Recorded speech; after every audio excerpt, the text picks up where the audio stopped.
Natalie here, and today it is 80/20 Day, my series with Sarah Scraps, and I decided to dig into my Momenta box. I used to be on the Momenta design team, and I have all kinds of cute products left over from their lines, and they have a lot of bright colors, so that inspired my layout today. I wanted to do like a Valentine's love themed layout.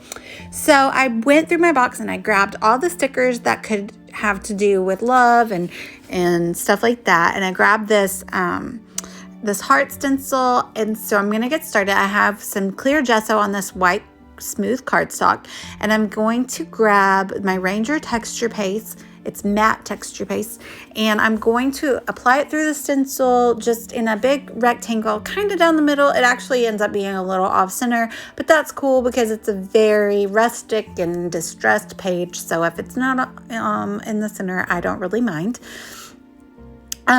So 80/20 is the series that Sarah and I do, where we try to make at least 80% of our layout embellishments.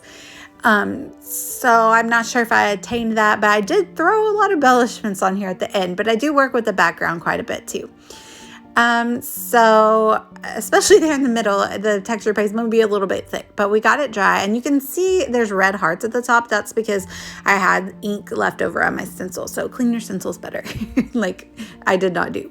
So I'm using a bright fuchsia here from, Shimmer's Paints, and I'm just spritzing it onto the heart stenciled texture paste and adding water and letting it drip and run.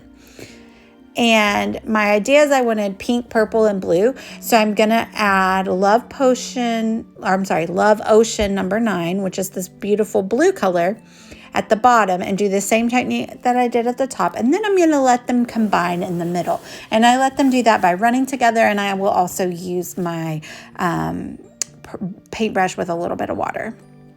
I was pulling out the purple colors and I didn't know which one I wanted to use. And then I was like, why don't I just let them mix together, because they're paint and that's what they are made for. So that's what I did. And I loved it because actually like it kind of gave me two separate purpley colors, and it worked really well. I was super happy with how this turned out. So it did take a few minutes to dry. I wanted the colors to be really vibrant, so I didn't run my paper towels over the top to wipe it up. So I let it dry, and it's still not as vibrant as it was when it was wet, you can see, but I love it. So now I'm going to go back and add the splatters. I just think that splatters add another layer of depth to the page. You might hate it, but I have never regretted adding splatters to my page, so I do it pretty much every time I am working with sprays and stuff. I did roll over that with my paper towel, just so I didn't need it to be super vibrant or anything. So I let that dry, and now it's time to figure out where I want everything on my page. So my title is You Are My Fairy Tale, and it is a poem by Atticus, which I like to use a lot on my pages with my husband. And so what I've done is that's the beginning of the poem, and then I typed out the end of the poem there, and I will cut it out and put it down. I typed that on my We Are Memory Keepers typecast typewriter. So now I'm just going through and pulling out all the embellishments that I for sure want to do. And I love that the Momenta items usually come on these clear sheets, because I love to cut them apart and see how they're going to look on the page before I actually use them. So I'm pulling out all the turquoise stuff, a lot of the pink stuff, and I decided to incorporate that wood grain flower. So I pulled out other wood grain items, and then I remembered that I had this other stuff that that's like pink glitter, and it's really old, Me and My Big Ideas stuff.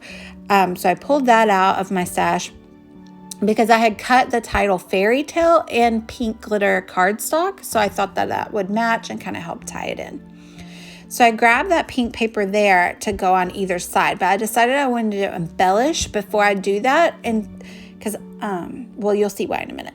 So I'm just figuring out exactly where I want to glue the title, because I want it to be kind of centered where the top part and the bottom part stick out on either side of the photo in an even way.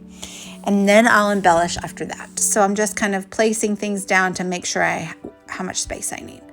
So I had to work really hard to glue that down because of the bumpy texture and everything, but it worked well. I put a ton of glue on those pieces. And there's the book that I got the poem from, and I was just pulling it out to make sure I was putting the strips in the correct order of how the poem is written.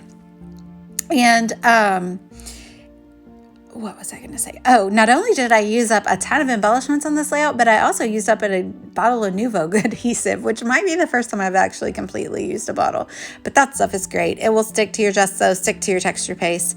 So I added it on the back of everything because, like I said, it was a little difficult to get everything to stick. I have that cute arrow and it says, "I love your face," but unfortunately I didn't have a chance to use it because there was no good way to point it at his face, or my face, but I would have pointed at his face without hiding something.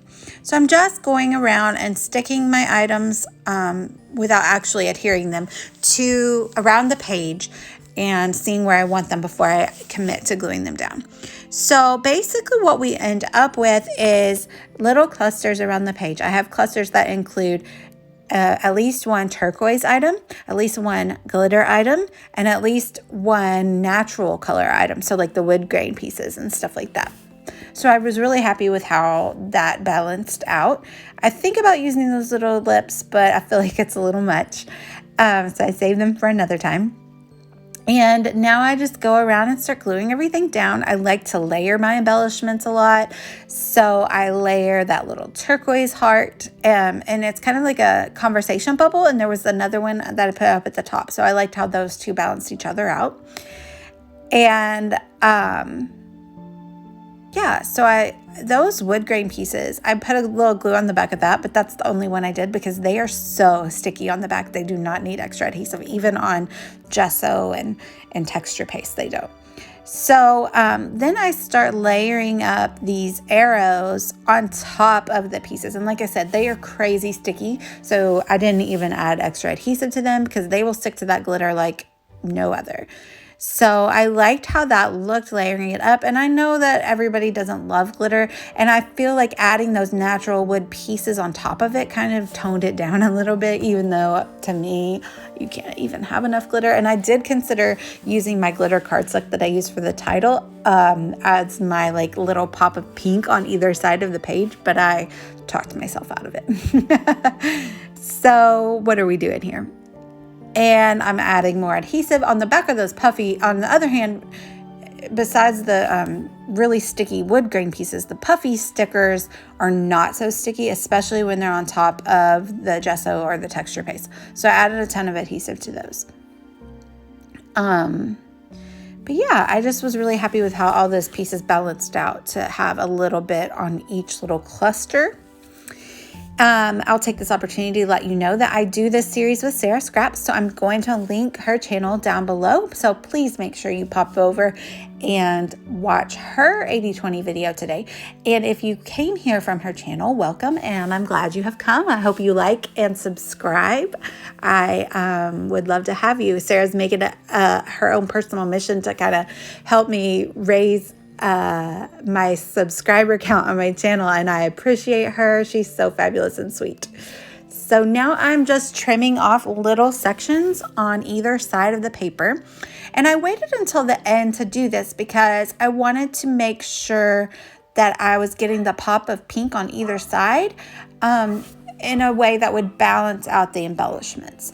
So it really is just a tiny pop. It's not going to be you can't even see like those little crosses that are on it really, but it gave exactly what the page needed. And so on the other side, I only did that one little section, and I love it. It's like a visual triangle.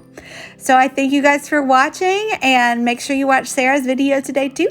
And let me know what you think, and let me know if you have any questions. Bye y'all.